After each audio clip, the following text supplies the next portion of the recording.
Isang mapagpala at mapagpalayang araw sa ating lahat. I am very pleased to be part of the Magiting Digicon 2022. Ang isang bansang nagbabasa ay makakalaya mula sa lahat ng anyo ng pagkabalisa.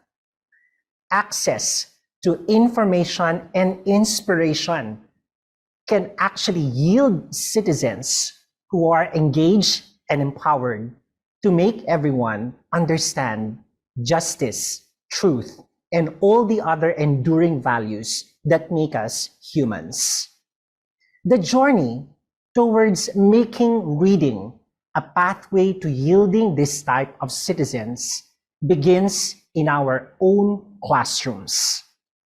And in these classrooms, it is imperative that we build a strong reading culture. This is the culture that instills among our young people the genuine love to discover and be inspired towards what is true, good, and beautiful. But how do we build such culture in our schools, especially at a time when there's so much disappointing news about the reading capabilities of our learners? Hayaan po ninyong ipakilala ko sa inyo ang dekalogo ng pagbasa para sa pagbangon at pag-asa. In my experience of about 20 years as a classroom teacher, particularly as a language education teacher, it is important that we push for these very practical steps towards making our schools a haven for reading, discovery, and more importantly, freedom. At National Teachers College, we believe that these 10 practical steps can contribute to facilitating the building of such reading culture, especially now that we need to combat learning poverty and the greater issue of the Philippine learning crisis. Una, ipaliwanag natin ang krisis sa pagbasa sa lahat ng kinaukulan. At this point in the learning recovery period in our country, all stakeholders have to be able to comprehend the magnitude of the problem when our young citizens are unable to read. The inability to read is something compelling enough to tell our teachers, parents, learners, alumni, and other partner groups so that we can move towards a critical collective towards understanding these issues. Ikalawa, manumpat manindigan para sa pagbabasa. This means that a particular form of social contract between and among education stakeholders and key players that enable learners to engage in our schools need to be sealed.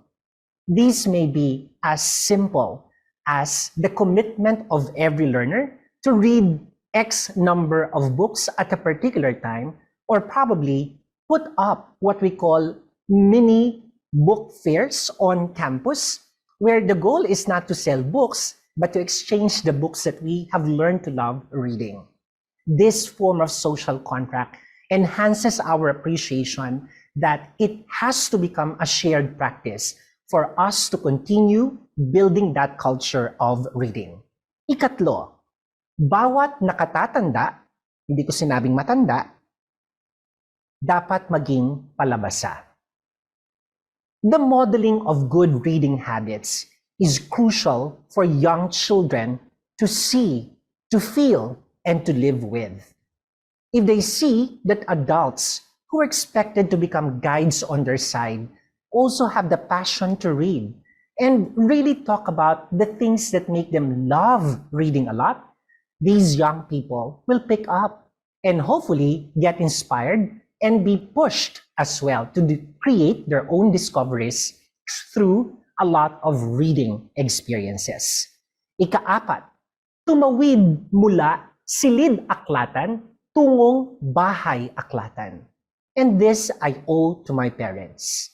As a young kid growing in the province, there is much scarcity of good reading resources. But when my parents are able to find good books from places they have visited, they make it a point to trade my regular cheese curls pack instead so that I can read a good book.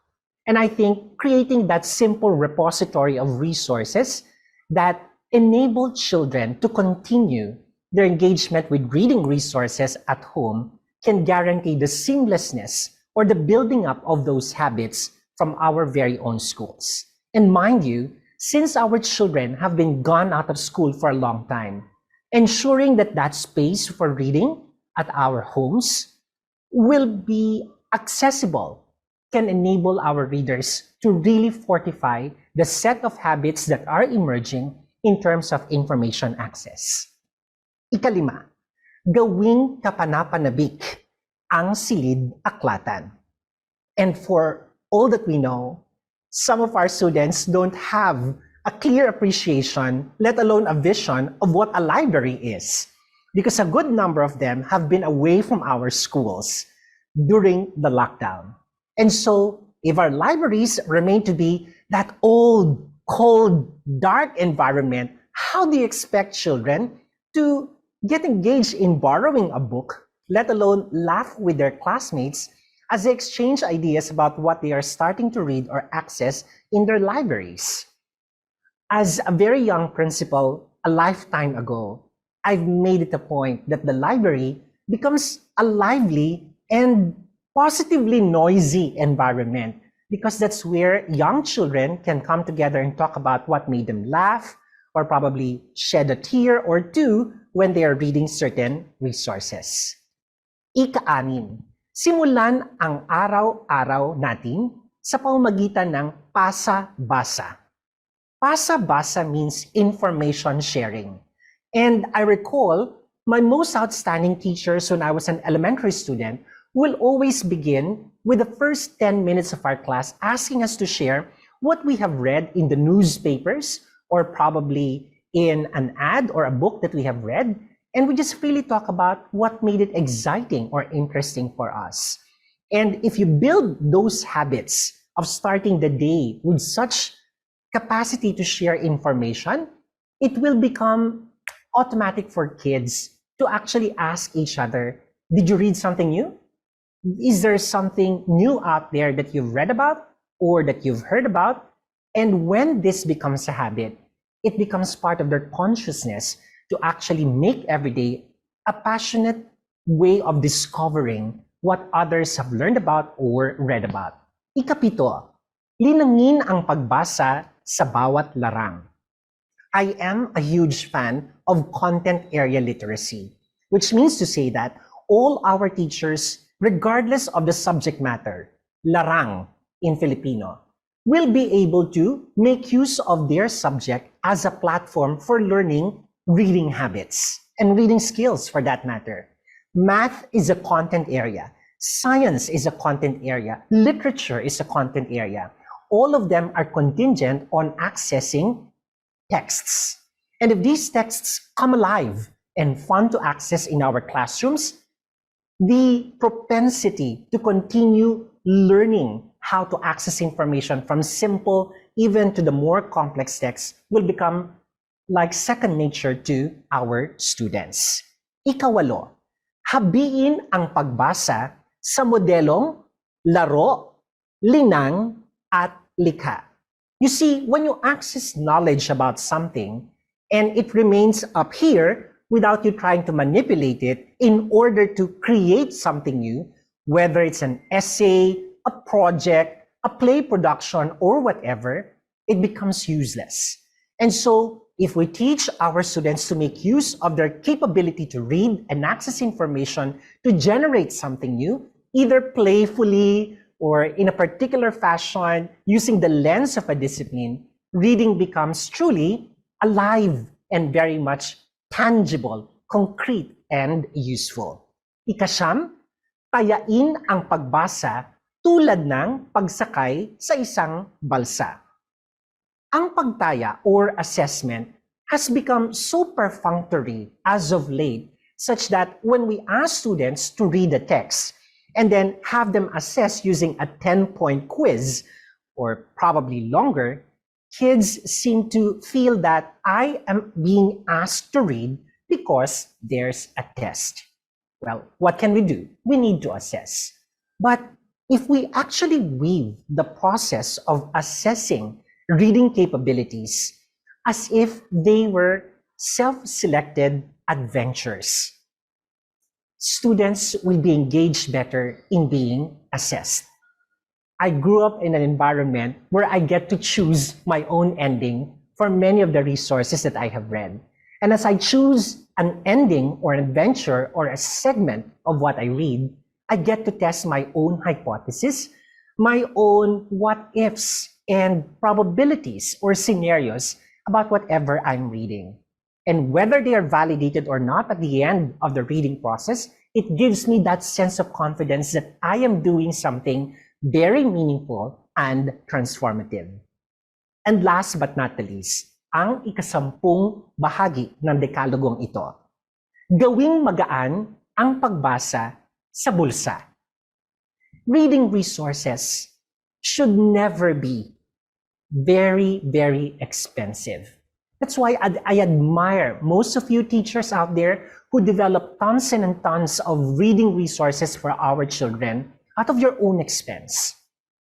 If we only come together and put in our community resources to publish, quote unquote, these resources by replicating them in one way or another, of course, being mindful also of copyright and intellectual property rights issues involved, there's going to be a plethora, a lot and rich base of resources that our kids can have access to. And this is when we can actually trust the engagement of our various public and private partners to invest in making our citizens reading citizens. If these actions translate into what we will now deem as an ecosystem where people get to read as much as they can, at the end of the day, addressing learning poverty becomes really something we can work on together. It is not about how many books have been read and how many comprehension or ability tests in reading have been accomplished and passed by our learners. It will ultimately be about learners expressing the need to read more, to ask more, talk more, and act more on their own, guided by the guides on the side, including you and myself and all the other people who care about education. Ang learning poverty, o ang tinatawag namin sa National Teachers College na edu kahirapan, ay kaya nating tugunan gamit ang kagitingang nagmumula sa paninindigang ang karunungan ay tanglaw. Kaisa ninyo ang National Teachers College, ang aming inang tanglaw para rito. Mabuhay mga kapwa magigiting at saning magtagumpay tayo sa paggapi sa edu kahirapan. Maraming salamat po.